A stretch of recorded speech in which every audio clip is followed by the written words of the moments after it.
নমস্কার, নেতা নয় জনতায় আপনাদের স্বাগত। আমি ইরন রয়েছি। আজ আমি রয়েছি বনগাঁ লোকসভা কেন্দ্রে।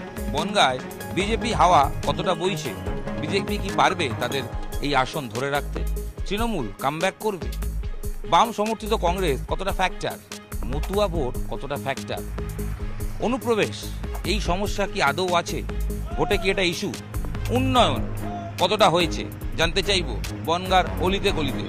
দিনের বেলা আবার গরম পড়েছে, বৃষ্টিতে কিছুটা হলেও ওয়েদার ঠিক হয়েছিল, তবে না, আবার সূর্যি মামার তেজ বেড়েছে। তাই দিনের পাশাপাশি নেতা নয় জনতা রাতেও বেরিয়েছে। আসুন ঘুরে দেখি বনগাঁ লোকসভা কেন্দ্র।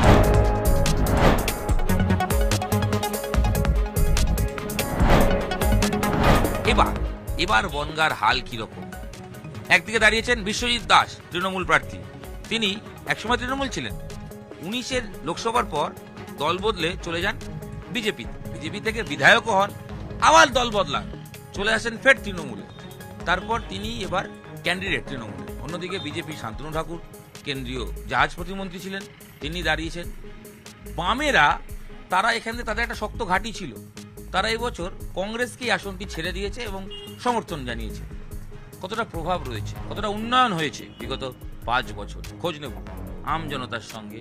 বনগাঁয় সন্ধ্যাকালীন চায়ের আড্ডায় আমি ইরন রয়েছি। উন্নয়ন বলতে এমপি কোটায় তো কোনো উন্নয়ন হয়নি, যেটা হয়েছে দিদির উন্নয়নই হয়েছে, তাছাড়া কোনো উন্নয়ন হয়নি। সবচেয়ে বড় কথা, 5 বছরের ভিতরে যে কে এমপি ছিল এই মুখটাই আমরা কেউ দেখতে পাইনি। যেখানে বসে রয়েছি এই বনগাঁটা মূলত মতুয়া ভোট ফ্যাক্টর, এটা সবাই বলেন একটা ভালো পার্সেন্টেজ ভোট মতুয়া ভোট। এই মতুয়া মন কোন দিকে বলে মনে হয় দাদা? বিশ্বজিৎ দাস হচ্ছেন একজন দক্ষ সাংগঠনিক নেতা, দক্ষ সংগঠক। তো মতুয়া সম্প্রদায় দিদির উন্নয়নের দিকেই থাকবে, তেমনই এবার আশা করা যাচ্ছে, কারণ উন্নয়ন যেদিকে সেই দিকেই মতুয়ারা থাকবে। মতুয়া ভোট ফ্যাক্টর বনগাঁয়, তাই তো? হ্যাঁ, 100বার 100বার।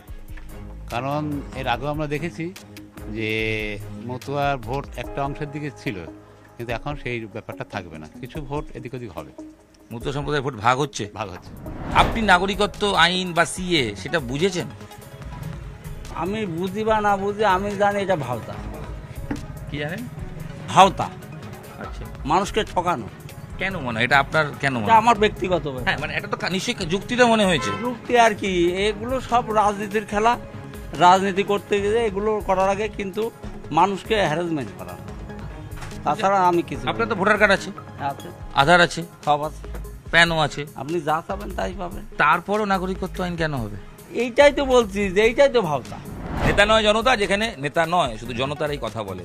এরকমই চায়ের থেকে বনগাঁ লোকসভায় সন্ধ্যাকালীন আড্ডা হচ্ছিল। একজন ভদ্রমহিলা আমাদের দেখে চলে এসেছেন, আসলে তিনিও তো আম জনতা। তিনি কি বলতে চান শুনবো। দিদি কেমন আছেন, আর বনগাঁ কেমন আছে? ভালো আছে। উন্নয়ন হয়েছে, উন্নতি হয়েছে? হ্যাঁ হয়েছে, কিছু কিছু তো হয়েছেই। যেমন হসপিটালের যে পরশুদিন গেলাম, প্রচুর পরিষেবা পেলাম, দেখলাম। বাচ্চাটা নিয়ে গেছিলাম, আমাদের ছোট একটা বাচ্চা, খুব খুব ভালো পরিষেবা দিল। দেখলাম পরিষ্কার পরিচ্ছন্ন, হ্যাঁ হ্যাঁ, ডাক্তার থাকে, হ্যাঁ হ্যাঁ, দেখলাম ভালো ওই হয়েছে। তারপরে এই রাস্তাগুলো তো ভালোই, আমাদের এই বাগদার ভিতর দিয়ে রাস্তা ভালো হয়েছে। তারপরে নানান ধাল আমাদের সবাই মহিলাদের সরকার দেখছে। আমরা এই যে কাজ করি, আমাদের কেন্দ্র সরকার আমাদের কিচ্ছু দিইনি, এ কিন্তু আমাদের মমতা টুকটুক করে দিয়ে আমাদের একটা মান রেখেছে। এখানে বসে আছি, এটা তো বনগাঁ এবং বর্ডার এরিয়া, অনুপ্রবেশ এখন হয় না? এখানে তো কিছু হয় না, সে বর্ডারের ব্যাপার, বর্ডারে ঘরে, এখানে কোনো কিছু নেই। বর্ডার থেকে কি বাংলাদেশ থেকে এখন লোক আসে? তা আসে ছাড়া কি, মাঝে মাঝে আসে, তার কাটা কেটে যদি গরু নিয়ে চলে যায়, ও তো আসবেই, যাবেই। বিএসএফ ঘরছে এই পাশে, তার কাটা কেটে নিয়ে চলে যায়, তো কি করবে? তারা থেকে যাচ্ছেন নাকি এখানে? হ্যাঁ, তারা ভোট দেবে আবার? ভোট দেবে কি না দেবে সে তাদের ব্যাপার, তো ভোটের পরিচয় হওয়ার কথা নয় না? ইয়াং জেনারেশন কি করা হয়? আমাদের গ্যারেজ, বাইকের গ্যারেজ। কিন্তু অনেকেই তো আছে যারা পড়াশোনা করে গ্র্যাজুয়েট হয়েছে এই অঞ্চলে, তারা কি? আমার বাড়িতে আছে, আমি এমএ পাস, বিএড করা। বাড়িতে? কে? আমার ওয়াইফ। আচ্ছা, তিনি BEd MA pass. MA pass. চাকরি পাননি? না এখনো পাইনি, প্রাইমারিতে 2022-এ টেট পাস করেছে। এই যে শিক্ষক দুর্নীতি অভিযোগ দেখেছেন তো? হ্যাঁ দেখেছি। দেখেছেন তো? অবাক হন? হ্যাঁ একদম অবাক তো হই। যদি হয়েছে মনে হয় শিক্ষার ক্ষেত্রে তো হয়েছেই, হয়েছে। সেটা তো আমরা দেখতে পাচ্ছি। কথায় বলে শিক্ষা আনে চেতনা, চেতনা আনে বিপ্লব। এই তো, সেই শিক্ষক যদি দুর্নীতি হয় তো চেতনার বিকাশ হবে কি করে? সেটাই একদম।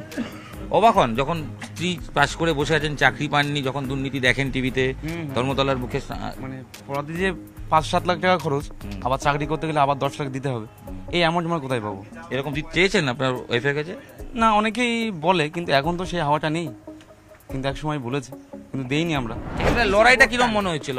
লড়াইটা ওই বিজেপি আর আছে আপনার টিএমসি হবে, এই দুমুখী লড়াই, মুখী লড়াই, হাড্ডাহাড্ডি। হাড্ডি হাড্ডি। এই ঠেক থেকে আবার অন্য ঠেক। আসুন।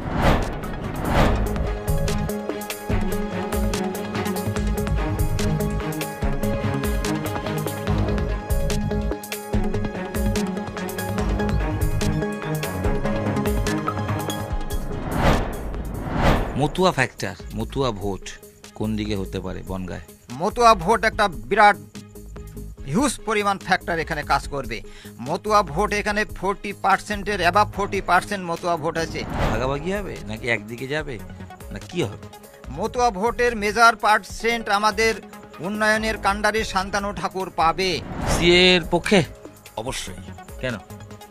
যেহেতু আমরা যেটা জেনেছি বা জানছি, মানে সংবাদ মাধ্যমে হোক আর যাতেই হোক, সিএএ, কারণ এটা দীর্ঘদিন ধরে এই যে শান্তনু ঠাকুর মহাশয়, উনি আমাদের মানে এমপি, তা লড়াই করছেন উনি, এবং কি নিয়ে লড়াই করছেন সেটা আমরা খবর রাখছি, জানছি।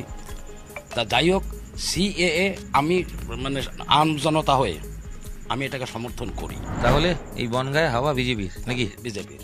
লড়াই হাড্ডাহাড্ডি? হাড্ডাহাড্ডি না, এমনিতেই জিতে যাবে, এর আর কোনো অবকাশ রাখে না। ভোট তো এসে গেল, হ্যাঁ, বনগাঁর হাওয়া কিরকম? ভালো। শান্তনু ঠাকুর প্রায় 2 লক্ষের উপরে ভোটে জিতবে। আরে বলছেন হাওয়া ওইদিকে বইছে? শান্তনু ঠাকুর দিকে জিতবে 2 লক্ষ ভোটে। মানে হাড্ডাহাড্ডি লড়াই নয়? না, কোনো হাড্ডাহাড্ডি লড়াই হবে না। বামেরা প্রার্থী না দেওয়া, এটা কি বিজেপি সুবিধা হলো? অবশ্যই সুবিধা। মানে কংগ্রেসকে সমর্থন করেছে, কিন্তু এখানে তো বামেদের একটা ভোট ব্যাংক ছিল। বাম বলে তো কি নেই তো, আমাদের এখানে বাম বলে কোনো জিনিসই তো নেই। সব রাম হয়ে গেছে? সব রাম হয়ে গেছে। আচ্ছা, হ্যাঁ, রাম, সবই রাম, জয় শ্রীরাম হয়ে গেছে সব। তাই? হ্যাঁ অবশ্যই। তাহলে আপনি বলছেন এই যে রাম মন্দির, সেটার ফ্যাক্টর আছে ভোটে? অবশ্যই ফ্যাক্টর। এখানে কলকারখানা কাজকর্মের হাল কেমন? এখানে তো কলকারখানা যা ছিল মোটামুটি সেই সিদ্ধার্থ শঙ্কর রায়ের আমলে কিছু হয়েছিল, তারপর থেকে সিপিএমদের 35 বছর জমানায় আর এই মমতা বাজার এখন এই 13 বছরের জমানায় সবকিছু সব শেষ। এখন আগের ছিল সেটা ছিল নেতাগিরি রাজত্ব সিপিএম আমলে, আর বর্তমানে হয়েছে কাটমানির জগৎ। শান্তনু ঠাকুর একজন মন্ত্রী ছিলেন, কেন্দ্রীয় প্রতিমন্ত্রী, তিনি কিছু করতে পারলেন না 5 বছর একটা কলকারখানা? বিষয় হচ্ছে সদিচ্ছা থাকলেও, ইচ্ছা থাকলেও উপায় হয় না, একটা কথা আছে। সেখানে দেখা যাচ্ছে এখানে তো রাজ্য সরকার তার বিরোধী। দিদি ভালো আছেন সবাই? হ্যাঁ, এই সন্ধ্যাকালীন আড্ডা নাকি? আচ্ছা, আপনার থেকে শুরু করি, প্রত্যেকে জিজ্ঞেস করবো। ভোট এসে গেল তো, এই লক্ষ্মী ভান্ডার পান, উপকার হয়? পান? উপকার হয়, তা চলছে না। তাই গরিব মানুষ, আমাদের যে খরচ 1000 টাকা আমাদের হচ্ছে। 1000 টাকা হচ্ছে না, তাহলে কি দরকার? এখন মুদির জিতাইয়ে যদি মুদি কিছু দেয়, এখন একটা ঘর দিলে ভালো হয়। ঘর পাননি কেন? না, নাম ছিল বিপিএল এ? হ্যাঁ। কি হলো ঘর? আমাদের ঘর হয়ে গেছে। কে নিয়ে গেল?